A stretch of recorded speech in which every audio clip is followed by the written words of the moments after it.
मैं doctor M के अग्रवाल, लाल बहादुर शास्त्री महिला आयुर्वेदिक कॉलेज बिलासपुर, जिला यमुनानगर, हरियाणा से। आज के वीडियो में हम संजीवनी बटी के बारे में बातचीत करेंगे। यह प्रमुख आयुर्वेदिक औषधि है और जिस प्रकार के नाम से संजीवनी नाम से जानी जाती है, वाकई में इसके गुण भी अद्भुत हैं।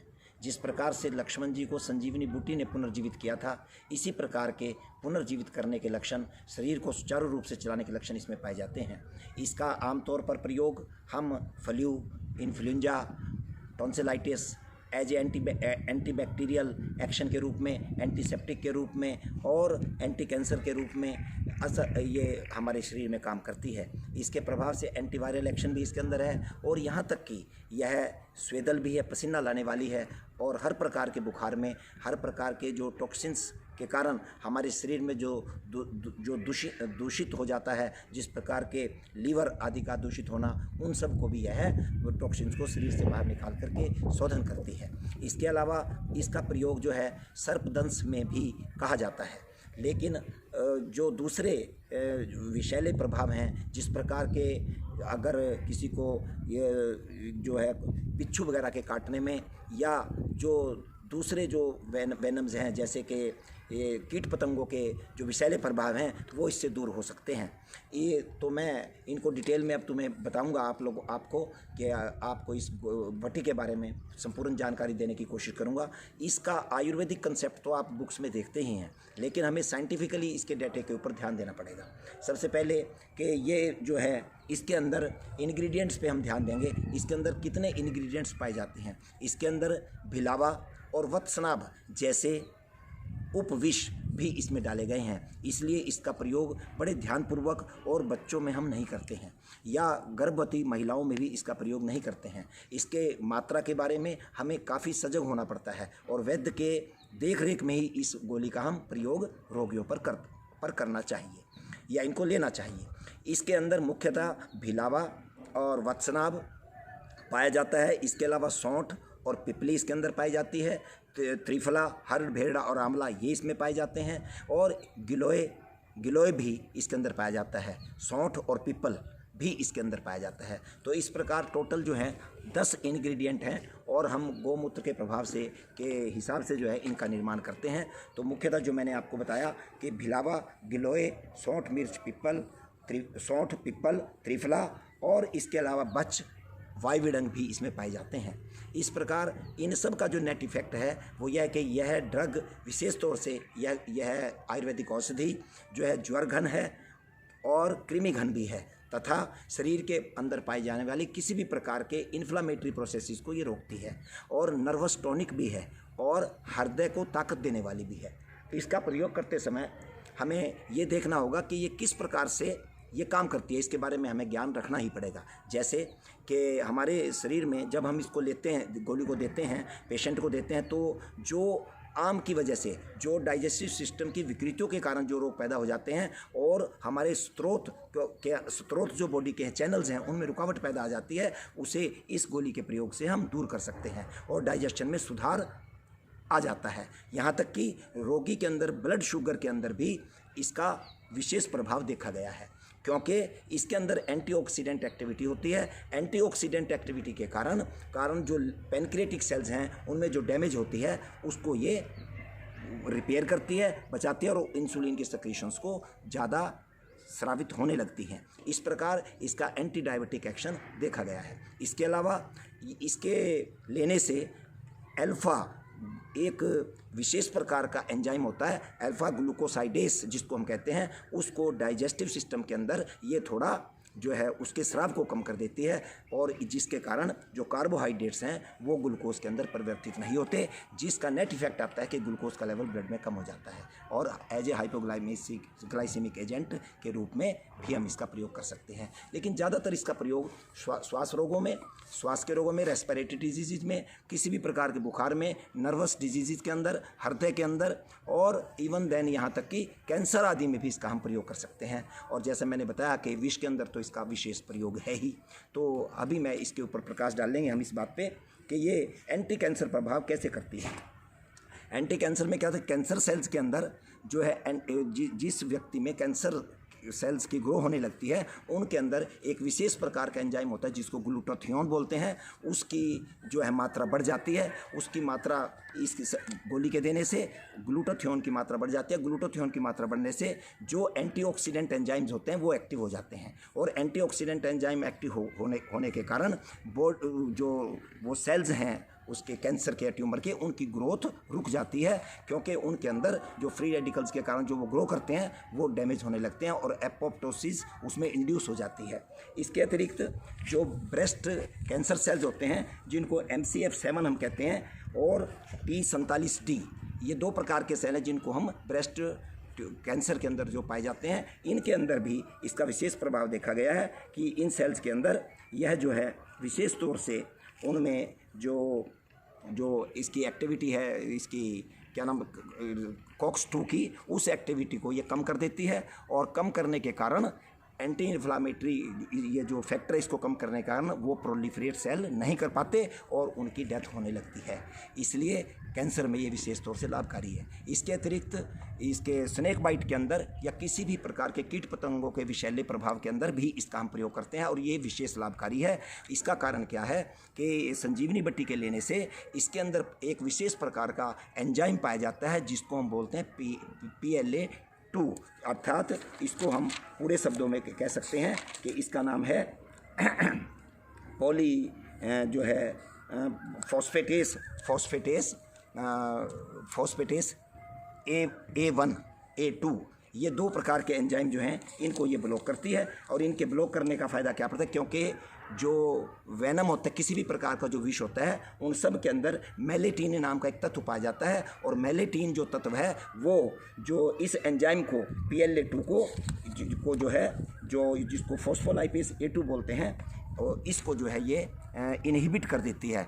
हर एक प्रकार के वेनम में PLA2 एंजाइम जो कि टॉक्सिक होता है पाया जाता है, उसको ये न्यूट्रल करने की कोशिश करता है, और इसको न्यूट्रल करने के कारण जो अंदर जो न्यूरोटॉक्सिक प्रभाव हैं और कार्डियोटॉक्सिक प्रभाव हैं और साइटोटॉक्सिक प्रभाव हैं वो कम हो जाते हैं। क्यों? क्योंकि जो ये एंजाइम है फॉस्फोलाइपेज A2, ये न्यूरोटॉक्सिक, कार्डियोटॉक्सिक, साइटोटॉक्सिक होता है, इसको ये न्यूट्रल करती है, और ये विशेष ड्रग, इसके अंदर ये विशेष गुण संजीवनी बट्टी में पाया जाता है। और ये जो ये फॉस्फोलाइपेज A2 इनहिबिटर इफेक्ट है, ये भल्लातक और वत्सनाभ के अंदर पाए जाते हैं, इसलिए ज़्यादा लाभकारी है। इसलिए हर प्रकार के विष में ये जो है इस प्रकार से काम करती है। इसके अलावा जो इसके सेवन को हम, इस गोली के सेवन को संजीवनी बट्टी के सेवन से कैटरेक्ट में भी आराम देखा जाता है। उसका कारण क्या है कि कैटरेक्ट का बनना एक एजिंग फैक्टर है, अर्थात उम्र बढ़ने के साथ साथ कुछ विशेष प्रकार की प्रोटीन्स हमारी बॉडी में कम या ज़्यादा हो जाती हैं, जिस प्रकार के ग्लूटाथियोन जो है प्रोटीन वो बढ़ जाती है और वो कम हो जाती है, और MDA जो प्रोटीन है वो जो है बढ़ जाती है, और उसके बढ़ने से क्या होता है कि लेंस के अंदर जो है प्रेसिपिटेशन या ओपेसिटी होनी शुरू हो जाती है।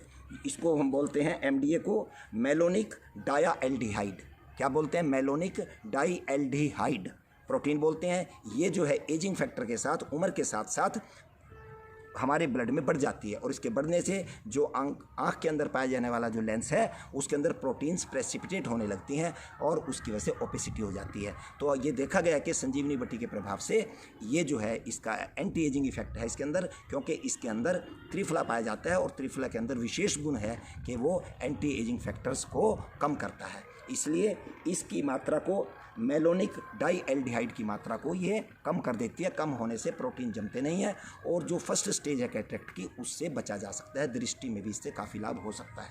इसके अलावा इसके अंदर फेनोलिक कंपाउंड्स हैं, फेनोलिक कंपाउंड्स और चिबुलिक एसिड भी इसमें पाया जाता है। इन दोनों कंपाउंड्स या इनके फैक्टर्स के कारण ये विशेष तौर से हमारी बॉडी के अंदर एंटीऑक्सीडेंट एक्टिविटी को बढ़ाती है, और जो भी किसी भी प्रकार के टॉक्सिन्स हैं उनको दूर करती है, जिसकी वजह से लीवर की प्रोटेक्शन भी करती है, लीवर सेल डैमेज को रोकती है, नर्वस सेल डैमेज को भी रोकती है। नर्वस सेल डैमेज को रोकने से एल्जाइमर और पार्किंसन जैसे रोगों में भी ये लाभकारी है, और लीवर की डिजीज़ में विशेष तौर से इसका लाभ देखा गया है। तो लीवर में होने वाले कैंसर के अंदर भी इसका प्रयोग किया जा सकता है। इस प्रकार इसके ये प्रभाव जो देखने में मिलते हैं। तो इसलिए मैंने आपको जैसे बताया कि डाइजेस्टिव जीर्ण ज्वर के अंदर, हर प्रकार के ज्वर के अंदर, फ्लू के अंदर, इन्फ्लुएंजा के अंदर, डाइजेस्टिव डिसऑर्डर्स के अंदर, रेस्पिरेटरी डिजीज़ के अंदर इसका विशेष लाभ है, क्योंकि इसके अंदर एंटी इन्फ्लामेटरी फैक्टर्स पाए गए हैं। इसके अंदर गैलिक एसिड भी पाया जाता है, जिसकी वजह से वो गैलिक एसिड की वजह से जो ये COX-2 एंजाइम जो है ये इनहिबिटर है, जिसकी वजह से इन्फ्लामेशन नहीं होती। इसी वजह से एंटी इन्फ्लामेटरी प्रभाव के कारण ही ऑस्टियोआर्थराइटिस के अंदर या जोड़ों के दर्दों में भी इससे विशेष लाभ देखा गया है, क्योंकि ये कोलेजन जो हमारी कोलेजन फॉर्मेशन को इसमें ऑस्टियोआर्थराइटिस के अंदर बढ़ाती है, और जो कार्टिलेज से डैमेज हो जाती है उसकी रिपेयर करती है, और साइनोवियल मेम्ब्रेन है जिसकी थिकनिंग हो जाती है, उसको थिकनिंग को भी ये रिड्यूस कराती है और सोजिश को घटाती है। इसलिए ऑस्टियोआर्थराइटिस में हर प्रकार के जोड़ों के दर्द में इसका विशेष प्रयोग देखा गया है, और पेन सिग्नल्स को भी ये रोकती है। इसके अलावा मैं एक बात और बताना चाहूँगा कि किसी भी कीट पतंगे के काटने पर जब शरीर में जहाँ पर बाइट साइट पे बहुत ज़्यादा पेन हो जाती है, उसका कारण जो है सिर्फ जो है उसके अंदर, विष के अंदर मेलेटिन नाम का जो पदार्थ पाया जाता है, वो जो है पेन प्रोड्यूसिंग एक फैक्टर है जो पेन प्रोड्यूस करता है। उसको जो है इसके प्रयोग से उसको रोका जा सकता है, उसको ये ब्लॉक कर देती है, उसको ये इनएक्टिवेट कर देती है।